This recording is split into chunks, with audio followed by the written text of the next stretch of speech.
आजच्या या खास मास्टर पुस्तक लावला, प्रकाशनाच्या कार्यक्रमासाठी मास्टर लावलं का आणि त्या पुस्तकाचे लेखक लावलाय संजय रोज नका लावू, मास्टर लावू बेगलवार पूर्ण हे घ्या. SMB माझे यशस्वी आणि उत्साही सहकारी संदीपजी आणि पुण्याचे पोलीस उपायुक्त, आजच्या कार्यक्रमासाठी उपस्थित सगळे आणखी इतर संस्थांचे तर्फे असलेले माझे मित्र, वकील, ॲडव्होकेट सूर्यवंशीजी, या कार्यक्रमासाठी मुद्दाम उपस्थित सर्व पत्रकार मित्र, सर्व तरुण होतकरू अशा MPSC UPSCचे इच्छुक आणि मित्रांनो, सर्वप्रथम हे पुस्तक लिहिण्याबद्दल मी संजयजींचं खास अभिनंदन करतो. त्यांनी जे मार्गदर्शन आपल्या सगळ्यांना दिलेलं आहे, त्याच्यासाठी जे प्रयत्न केलेले आहेत ते नक्कीच अत्यंत कौतुकास्पद आहे. भाषा ही एक गोष्ट अशी आहे की ती कितीही शिकली तरी ती कमीच आहे आणि त्यामुळे आपण सतत त्याचे विद्यार्थी आहोत. मीही विद्यार्थी आहे, तुम्हीही विद्यार्थी आहात. जितकी आपण भाषा शिकू तेवढी कमी आहे. भाषेबद्दल डॉक्टर करण सिंग हे जे जम्मू काश्मीरचे महाराजा होते, ते आहेत, त्यांनी असं एकदा म्हटलं होतं की भाषा ही एक खिडकी आहे आणि ती खिडकी आपल्याला त्यातनं डोकावलं की एक प्रचंड त्याच्या मागची संस्कृती ही कळत असते. स्वतः खुद्द महाराजा करणसिंगजी यांना अनेक भाषा येतात. ते संस्कृत तज्ज्ञ होते, ते इंग्रजी तज्ज्ञ आहेत, ते त्यांची डोगरी भाषा जी आहे त्याच्यातले तज्ज्ञ आहेत, उर्दूमधले तज्ज्ञ आहेत, इतर त्यांना अनेक भाषा चांगल्या येतात. पण म्हणले मला असं कधीही वाटलं नाही की कुठली भाषा दुसऱ्या भाषेशी कधी भांडण करते आहे. किंबहुना जेवढी मी ती भाषा शिकतो तेवढं माझं आयुष्य संपन्न होत असतं. मला स्वतःला माझ्या स्वतःच्या अनुभवावरून मी आपल्याला मुद्दाम सांगू इच्छितो, मीही पूर्णपणे मराठी विद्यार्थी किंवा मराठी मीडियममधला विद्यार्थी आहे. परंतु सुरुवातीपासूनच जी सध्याची काही आता कॉन्ट्रोवर्सी चालली ती सोडली तरी मराठी, हिंदी, संस्कृत ह्या भाषांबद्दल कधी काही आपण वेगळं शिकतो असं वाटलंच नाही. आणि तिथपर्यंत न थांबता मग इंग्रजी, जर्मन, फ्रेंच, रशियन, जॅपनीज याही भाषा मी तितक्याच सहजपणे शिकलो. पण त्यातही मला कधी काही अडचण वाटली नाही. किंबहुना मी राज्यशास्त्राचा विद्यार्थी असतानाही मी मुद्दाम जर्मन घेतलं आणि जर्मनमध्येही मी डिप्लोमा इन लिटरेचर की जी BA इक्विव्हॅलंट असायची किंवा BAचेच पेपर त्याला असायचे, तेही यशस्वीरित्या पूर्ण केले. नंतर मी दिल्लीला असताना तिथे फ्रेंच शिकायची सोय होती, फ्रेंचही शिकलो. रशियन शिकायची सोय होती, रशियनही शिकलो. मला जपानला जायची वेळ आली त्यामुळे जॅपनीजही शिकलो. म्हणजे जेवढ्या भाषा तुम्ही शिकाल तेवढा तुमचा आनंद आणि तेवढ्या त्या लोकांच्या बरोबरचा संपर्क हा वाढत असतो.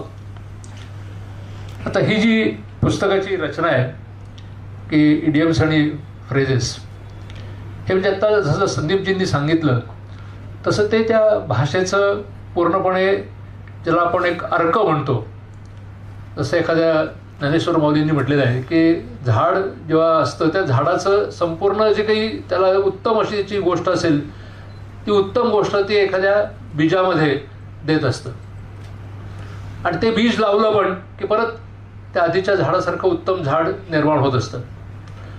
तर तसं ह्या सगळ्या संस्कृतीचा जो काही एक सार आहे किंवा त्या संस्कृतीचा सगळा जो काही त्याला आपण विजडम म्हणतो, तर ती जी ते जे तत्व आहे ते तत्व कशातून आपल्याला व्यक्त होतं तर ते ह्या इडियम्स आणि प्रॉव्हर्ब्समध्ये आहे. त्यामुळे जसं आता संदीपजींनी सविस्तर सांगितलं आपल्याला की त्यातला खरा अर्थ काय आहे हा तुम्ही समजून घ्या, त्याच्या मागची गोष्ट काय आहे ती समजून घ्या. तर त्यांनी अनेक उदाहरणं सांगितली, मी ती रिपीट करत नाही. त्याच्यात एक फक्त ॲडिशनल अजून सांगतो. तर एक शब्द आहे की टर्निंग अ नेल्सन्स आहे. कोणाला माहिती आहे असा का शब्द आहे? तर हा नेल्सन हा जो होता हा इंग्लंडचा ॲडमिरल होता आणि त्याची नेपोलियनच्या बरोबर युद्ध चाललेलं होतं. आपल्याला कल्पना आहे की इंग्लंड आणि त्यावेळेचं फ्रान्स यांच्यामध्ये नेपोलियनच्या वेळेला बरीच युद्ध होत होती आणि नेपोलियन ती सगळी युद्ध जिंकतही होता. आता त्या युद्धामध्ये एकदा त्या नेल्सनचा एक डोळा गेला. त्याला काहीतरी जो काही दारूगोळा होता तो लागला का काहीतरी होऊन त्याचा एक डोळा त्याच्यामध्ये गेला. पण त्याच्यावरून ही एक इडियम तयार झाली की टर्निंग अ नेल्सन्स आहे, म्हणजे त्या गोष्टीकडे आपण दुर्लक्ष करणे. तर अशा ह्या त्यातल्या ज्या छोट्या छोट्या मागच्या गोष्टी असतात त्या गोष्टी जेवढ्या आपण वाचू तेवढ्या आपल्या त्या कायमच्या लक्षात राहत असतात. मित्रांनो, इंग्रजी भाषा आपल्याला जरी त्याचा कितीही अवघड वाटत असली तरी प्रत्यक्षात ते तसं नाही आहे. प्रत्यक्षात काय आहे की आपण त्याचा अभ्यास करायला आपल्या मनामध्ये एक बागुलबुवा निर्माण केलेला आहे. तो बागुलबुवा तुम्ही दूर करा. आपल्याला कोणालाही इंग्रजी येत नाही हे मान्य करा. ठीक आहे, नाही येतं तर काय, नाही तर येत नाहीच येत, त्यात काय करणार, नाही येत. पण म्हणून तिथे न थांबता तुमच्या हातामध्ये जे काही इंग्रजी साहित्य पडेल, साहित्य नाही तर निदान कमीत कमी दिवसाचा जो एक वर्तमानपत्र आहे ते जरी पडलं तरी हरकत नाही. एक इंग्रजी वर्तमानपत्र हातात घ्या, तुम्ही वाचायला सुरुवात करा. माझा मी स्वतःचा अनुभव सांगतो. मला मॅट्रिक होईपर्यंत म्हणजे आमच्या वेळेला 11वी असायची, इंग्रजीमध्ये आपल्याला जसे सगळ्यांना मार्क मिळतात तसे मला भरपूर मार्क वगैरे मिळालेले होते, पण म्हणून मला इंग्रजी येत होतं असं मी म्हणणार नाही. मी जेव्हा कॉलेजमध्ये गेलो आणि काहीतरी लिहायला मला आमच्या प्राध्यापकांनी सांगितलं, डॉक्टर दाणी म्हणून इथे प्राध्यापक होते, त्यांनी सांगितलं की अमक्या अमक्या विषयावरती काहीतरी लिहा म्हणून.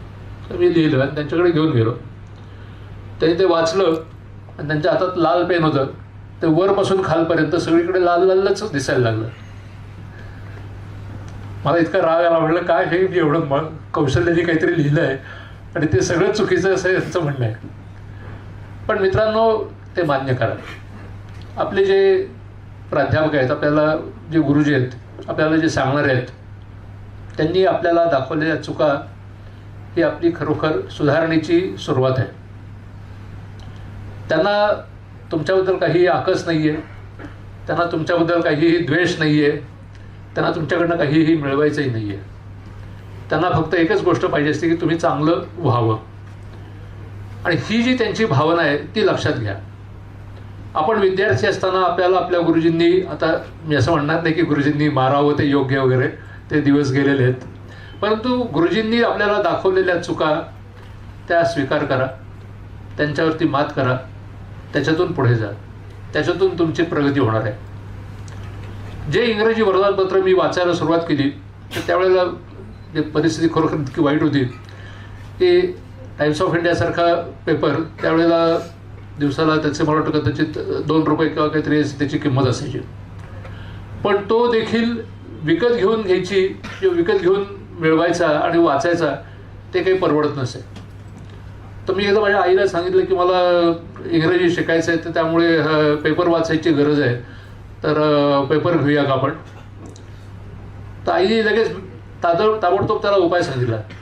ते म्हणले, आपल्यावरती ते डॉक्टर आपटे राहतात ना, ते रोज तो इंग्रजी पेपर घेतात, तो दुसऱ्या दिवशी तू घेऊन येत जा. कालचा पेपर आज आणला काय, उद्या वाचला काही फरक पडतो काहीच नाही. तर तू कालचा पेपर घेऊन ये आणि वाचायला सुरुवात कर, फोकटात पेपर मिळेल. मग मी त्याप्रमाणे वाचायला सुरुवात केली. कॉलेजमध्ये आमचे डॉक्टर बाचल म्हणून इथे आम्हाला प्राध्यापक होते राज्यशास्त्राचे. त्यांना मी म्हणलो की आपल्या ह्या पेपर्समध्ये फार महत्त्वाच्या गोष्टी येतात, तर त्यांचं आपण एक संकलन चांगल्यापैकी करायला पाहिजे. त्यांना लगेचच ती कल्पना पटली. ते म्हणले असं कर, तुला मी 2 इंग्रजी पेपर्स तुला रोज मिळतील याची व्यवस्था करतो आणि तू त्याचं काय संकलन करायचं ते कर. तर मी त्याप्रमाणे मग प्रत्येक विषयाचा असं एक त्याची फाईल तयार करून सगळ्या विद्यार्थ्यांना त्याचा फायदा होईल अशा प्रकारची एक छोटीशी लायब्ररीच कॉलेजमध्ये आमच्या डिपार्टमेंटमध्ये सुरू करून दिली आणि सगळ्या प्रत्येक विषयाच्या अशा फाईल्स त्याच्यामध्ये तयार असायच्या. तर कोणी म्हणलं मला चीनचा अभ्यास करायचा की त्याला लगेच द्यायचो, हे बघ हे 50 आर्टिकल्स आहेत, वेगवेगळ्या लेखकांचे आहेत, त्याचा तो अभ्यास कर.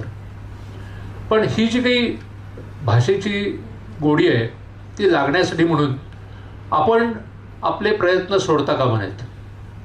तो शब्द मला समजला पाहिजे आणि शब्द समजायचा असेल तर त्याला सगळ्यात उत्तम उपाय म्हणजे ते आजचं हे पुस्तक आहेच, परंतु त्याच्याशिवाय ज्याला आपण शब्दकोश म्हणतो, डिक्शनरी म्हणतो, आता आजकाल खूपच सोपं झालं आहे. तर त्यातनं तुम्ही तो शब्द नुसता त्याचा अर्थ समजून घेऊ नका, तो शब्द कसा वापरला जातो त्याच्यासाठी काही दिलेली वाक्य वगैरे असतील तर तीही जरूर वाचा. आणि त्याच्यापेक्षाही पुढे म्हणजे तो शब्द तुमच्या शब्दांमध्ये तुम्ही वापरा आणि एखादं वाक्य लिहा. म्हणजे मग तुम्हाला आत्मविश्वास येईल की आता मी तो वापरू शकतो. आणि सुरुवातीला तुम्हाला असं वाटेल किंवा मला एक पेपर वाचायला घेतला तर त्यातले 5% शब्द कळत आहेत, पण हळूहळू तुम्ही जेव्हा प्रयत्न कराल त्या तुमच्या लक्षात येईल की तुम्ही 90% कधी पोचलाय हे तुम्हालाच कळणार नाही.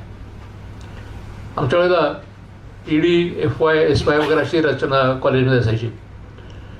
तर मी काय करायचो की जर तो पेपर घेतला तर पुढे तरी दुसरीकडे कोणाकडे गेलो वगैरे असेल तरी बरोबर तो पेपर आणि माझी डिक्शनरी असं बरोबरच घेऊन जायचो. तर बऱ्याच वेळेला लोक आमचे नातेवाईक म्हणायचे, अरे काय हे काय चाललंय तुझं, पेपर आणि डिक्शनरी कसली घेऊन बरोबर फिरतोयस.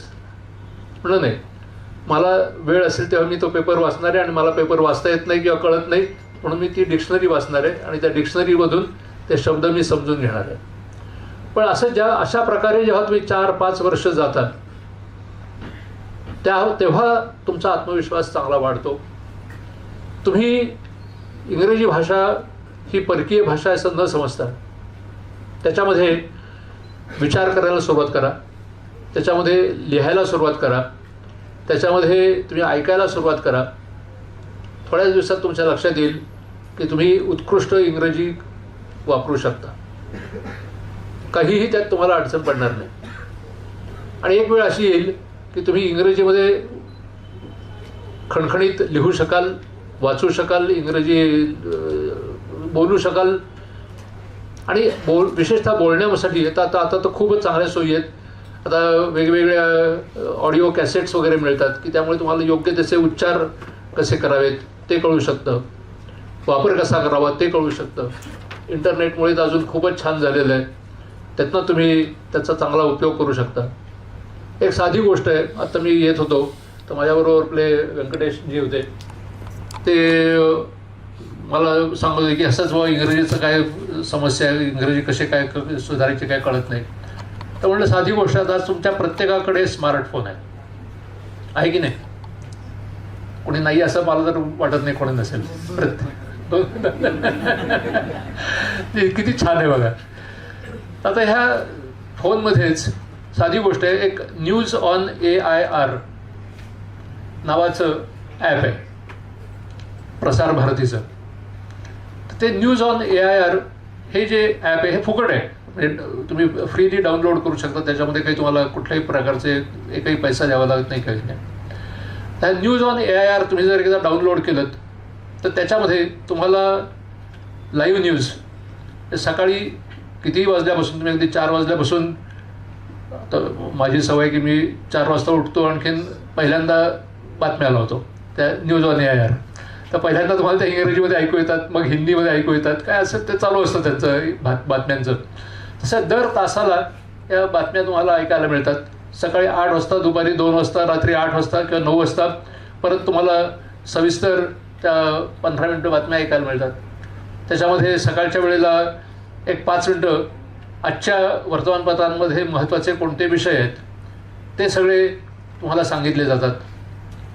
आणि ह्याचा तुम्हाला इतका उपयोग होतो की अनेक वेळेला तुम्हाला नवीन पुस्तकं कुठली चांगली आहेत अनेक विषयांवरती चर्चा कुठल्या चांगल्या आहेत, ह्या चर्चासुद्धा त्याच्यामध्ये दिलेल्या असतात.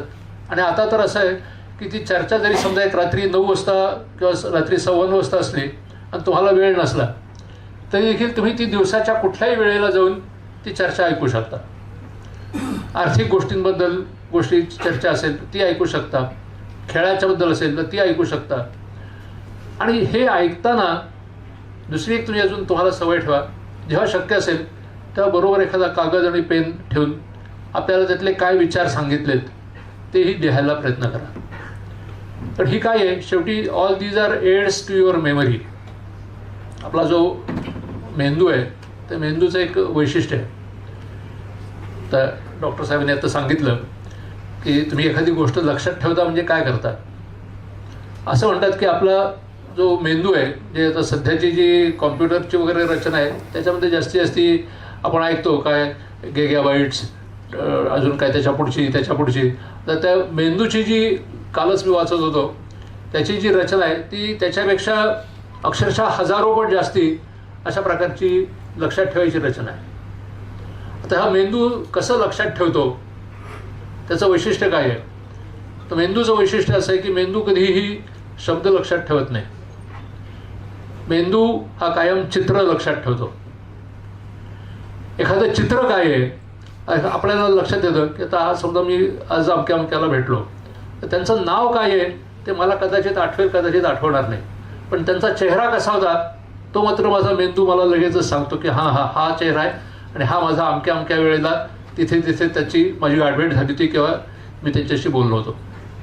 म्हणजे काय, आपलं जे चित्र जे ज्याला आपण चित्र म्हणतो, आपल्याकडलं आपण शब्द जे लिहितो ते अक्षरांमध्ये असे लिहितो, पण आपल्या पलीकडला जो देश आहे चीनमध्ये आजही तिथे चित्रभाषा आहे. त्यांची जी चित्र असतात ती चित्रच ते शब्द म्हणून वापरले जातात. तर तोच प्रकार आपल्या मेंदूचा आहे. आपल्या मेंदूमध्ये पहिल्यांदा चित्र साठवलं जातं आणि मग त्याला आपण शब्दामध्ये किंवा अक्षरामध्ये रूपांतरित करत असतो. आजच्या या पुस्तकाचं वैशिष्ट्य असं आहे की त्यांनी या AIच्या मदतीने जे चित्र दिलेली आहेत त्या चित्रांमुळे तुम्हाला नक्कीच ते शब्द, त्यातल्या संकल्पना या चांगल्या लक्षात राहतील आणि तुम्ही त्याचा वापरही करू शकाल. दुसरं असं आहे की सगळ्या भावी अधिकाऱ्यांना मी मुद्दाम सांगू इच्छितो की तुम्ही वाचल्यानंतर जे वाचलं आहे तिथेच थांबू नका. कारण काय आहे, आपल्या मेमरीचा 2 भाग आहेत. एक असतो त्याला म्हणतात नुसती मेमरी आणि दुसरी असते ती ॲक्टिव्ह मेमरी, म्हणजे पॅसिव्ह मेमरी किंवा ॲक्टिव्ह मेमरी.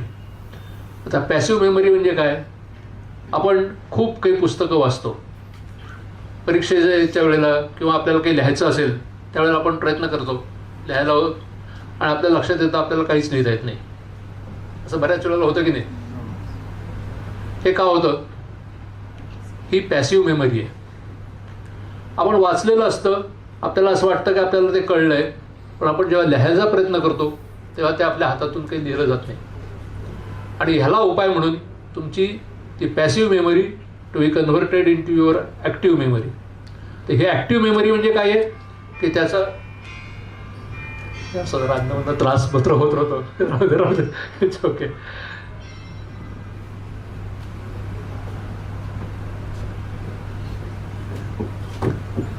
तर ही ॲक्टिव्ह मेमरी वाढवण्यासाठी म्हणून तुम्ही लिखाणाची प्रॅक्टिस वाढवा. कुठलाही विषय घ्या, विषयाला महत्त्व कमी आहे. मी कुठला विषय घेत आहे हे दुय्यम आहे. तो विषय घ्या, त्याच्याबद्दल तुम्ही जे काही वाचन केलेलं असेल त्या वाचनाचा उपयोग करून तुमच्या शब्दात, हे महत्त्वाचं आहे. कॉपी आणि पेस्ट नको. तिथे दिलंय, इथून कट केलं आणि तिकडे पेस्ट केलंय, त्याचा उपयोग नाही. तुम्हाला जे जसं समजलं असेल तसं तुमच्या शब्दामध्ये 50 शब्दात तो लिहायचा प्रयत्न करा. पुरेसं आहे. अगदी 50 शब्दात तुम्ही जरी लिहिलं तरी देखील काय हरकत नाही. तुम्हीच तुमचं काय लिहिलं असेल ते, असं आता इडियम वापरायचे म्हटलं तर माझे जे DIV होते तर तिथे आमचं काम असत, मी स्टेट सिक्रेट सांगत नाही आहे, पण तरी सांगतो की तिथे कसं असतं की भारत सरकारकडे तुम्ही काम करत असताना तुम्ही ज्या काही महत्त्वाची एखादी घटना घडलेली असेल तर ती पंतप्रधानांना किंवा जे संबंधित मंत्री असतील त्यांना तुम्हाला कळवायची असते आणि त्यासाठी तुम्हाला एक पत्र लिहायला लागतं. तर ते पत्र जे लिहायचं असतं ते थोडक्यातच लिहायचं, कारण आता पंतप्रधानांना पत्र लिहायचं ते काही फालतू उगाच काहीतरी लिहून चालणार नाही, तुम्हाला थोडक्यातच लिहायचं असतं. आता ते थोडक्यात जे पत्र लिहायचं आहे ते पत्र आपण लिहिल्यानंतर आमचे जे बॉस होते ज्यांना आम्ही तिथे DIU वगैरे म्हटलं जातं, तर हे जे डायरेक्टर ऑफ इंटेलिजन्स ब्युरो असायचे ते सांगायचे काय की you sleep over the problem. म्हणजे काय, ही इडियम आहे, त्याच्यासाठी मी सांगत होतो. स्लीप ओव्हर द प्रॉब्लेम याचा अर्थ असा की तुम्ही जे काही लिहिलेलं असेल ते तुम्ही त्याच्यातून पूर्णपणे बाहेर या, पूर्णपणे वेगळा विचार काहीतरी करा आणि नंतर परत ते वाचा. तुम्ही जेव्हा परत ते वाचाल तेव्हा तुमच्या लक्षात येईल, आपण आपोआपच त्याच्यापासून थोडंसं जरा डिस्पॅशनेटली त्याच्याकडे बघायला लागतो. आपला काही दुसऱ्या कोणीतरी जसं काही ते लिहिलेलं आहे असं आपण बघायला लागतो आणि आपल्या लक्षात येतं की अरे आपण जे लिहिलं आहे ते बरोबर नाही आहे. जे काही बरोबर नाही आहे ते सुधारणा करा, त्याच्यामध्ये जे काही चुका असतील त्या सुधारणा करा आणि मगच ते दुसऱ्यांना पाठवा. तर हा जर तुम्ही मंत्र लक्षात ठेवलात की आपणच लिहायचं आहे, आपणच ते वाचायचं आहे, पण मध्ये थोडा वेळ जाऊ देत आणि मग वाचायचं आहे. त्यातल्या ज्या काही चुका असतील असं वाटेल आपल्याला त्या सुधारायच्या आहेत आणि त्या सुधारल्यानंतर मग आपण त्याचं प्रेझेंटेशन लोकांना करायचं आहे, त्या लोकांना त्या कळवायच्या आहेत. त्याच्यामुळे वेगळा तुम्हाला कोणी जर एखादा गुरु भेटला, नथिंग लाईक इट, उत्तमच आहे. नाही मिळाला तर तुमचा जो शेजारी असेल, तुमचा मित्र असेल, तुमच्या बरोबर कोणी असेल त्याला वाचायला द्या. त्याच्या काही सूचना असतील त्यांचा तुम्ही स्वीकार करा. थोडंसं परवा कुठेतरी सांगत होतो गुरुपौर्णिमेच्या निमित्ताने की म्हणले गुरुपौर्णिमा म्हणजे काय, तर म्हणले तुम्ही असं आहे की जर तुम्ही स्वतःकडे लघुत्व घेतलं तर तुम्ही कायमच गुरु होता. म्हणजे काय, तुम्ही थोडासा जर नम्रपणा स्वीकारलात आणि प्रत्येक गोष्टीमध्ये दुसरा काय म्हणतोय हे आधी जर समजून घ्यायचा प्रयत्न केलात तर आपोआपच तुमच्यामध्ये तुम्हाला सुधारणा करायला खूप वाव असतो. तेव्हा अशा प्रकारची थोडीशी नम्रता ठेवा, भाषा शिकत राहा, भाषेचा वापर वाढवा. एक दिवस असा येईल की तुम्ही लिहिलेलं लिखाण हे सगळ्या लोकांना नक्कीच पसंत पडेल, नक्कीच त्याचा प्रभाव पडेल. मित्रांनो, परीक्षा महत्त्वाची आहे, पण तू परीक्षेपेक्षा सुद्धा तुम्ही ज्याला एक आर्टिक्युलेशन म्हणतात की जेव्हा तुमचे विचार कसे मांडायचे ही जी कला आहे ही जर शिकलात तर त्याचा जास्ती उपयोग आहे. परीक्षा पास व्हालच त्यात काही आश्चर्य नाही, पण परीक्षा पास होण्यापर्यंत आपण मर्यादित न राहता आपले विचार प्रभावीपणे लोकांच्यापर्यंत मांडणे हे फार महत्त्वाची गोष्ट आहे. तुम्ही दिसायला कसे आहात, तुम्ही जाडे आहात का बुटके आहात का उंच आहात याला महत्त्व नाही आहे. महत्त्व एकाच गोष्टीला आहे, तुमच्या शब्दांना, तुमच्या लिखाणाला. आणि हे लक्षात घेऊन रामदासांनी जसं म्हटलेलं आहे, दिसा माझी काहीतरी ते लिहावे, प्रसंगी अखंडित वाचित जावे, हो की नाही. तर त्यामुळे रोज लिहायची सवय करा. सुरुवातीला 50 शब्द लिहा, काही दिवसांनी 100 शब्द लिहा, काही त्याच्यानंतर 500 शब्द लिहा, काय हरकत नाही. हे जेव्हा तुम्ही लिहायला सुरुवात कराल तेव्हा तुमच्या लक्षात येईल तुमच्या वाचनाचा तुम्हाला फायदा होतो आहे. वाचन हे सोडायचं नाही आहे, वाचन करत राहायचं आहे, कारण वाचनानेच तुम्ही समृद्ध होणार आहात. वाचनामुळेच आत्ता आपण ऐकलंच पुस्तकांचं महत्त्व. जेवढे वाचाल तेवढे तुम्हाला नवीन विचार सुचणार आहेत, कळणार आहेत. संदीपजींनी डार्विनचा उल्लेख केला म्हणून मला थोडंसं राहवत नाही, म्हणून मी परत एकदा त्याच्याबद्दल बोलतो. डार्विनबद्दल मला आदर आहे. त्यांनी केलेला 13 वर्षाचा काय जो काही तपस्या आहे ती पण कौतुकास्पद आहे. पण म्हणून डार्विननी जे मांडलेले सिद्धांत आहेत ते बरोबर आहेत असं आपण मात्र समजायचं गरज नाही आहे. कारण कधीही ह्या मताशी मी सहमत नाही आहे की माकडाचा माणूस झाला असेल. डार्विनला वाटलं असेल की माकडाचाच नंतर माणूस झाला. माकडच आहेत, माणूस माणूसच आहे. पहिल्यापासून माणूस माणूसच होता आणि माणसाचा माकड झाला नाही आहे किंवा माकडाचा माणूस झालेला नाही आहे. त्यामुळे डार्विन ठीक आहे, त्याचं कौतुक आहे, पण म्हणून त्याचे सगळे सिद्धांत जे आहेत ते आपण स्वीकारायला पाहिजेतच असं आहे. कारण डार्विननी फक्त 13 वर्षाचा अभ्यास केला आहे. माणूस हा लाखो वर्ष आहे. अगदी जरी कुठल्याही इतिहासकारांना जरा विचारलं, आता नुकतंच एक आलं होतं की काहीतरी 15,000 वर्षापूर्वीच्या माणसाची कवटी तर नुकतीच सापडली आणि म्हणजे त्यावेळेचा माणूस तो जास्ती उंच होता, जास्ती मोठा होता किंवा जास्ती सशक्त होता, त्यावेळेचा फरक असणार नक्कीच. परंतु म्हणून माणसाचा किंवा म्हणजे माकडाचा माणूस झाला आहे हा जो काही डार्विननी काढलेला शोध आहे, मला असं म्हणावं असं वाटतं की डार्विनला अजून बरीच वर्ष अभ्यास करायची गरज आहे.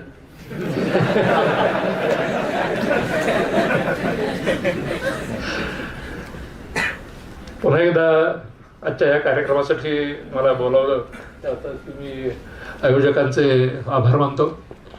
आपल्या सगळ्यांना शुभेच्छा देतो.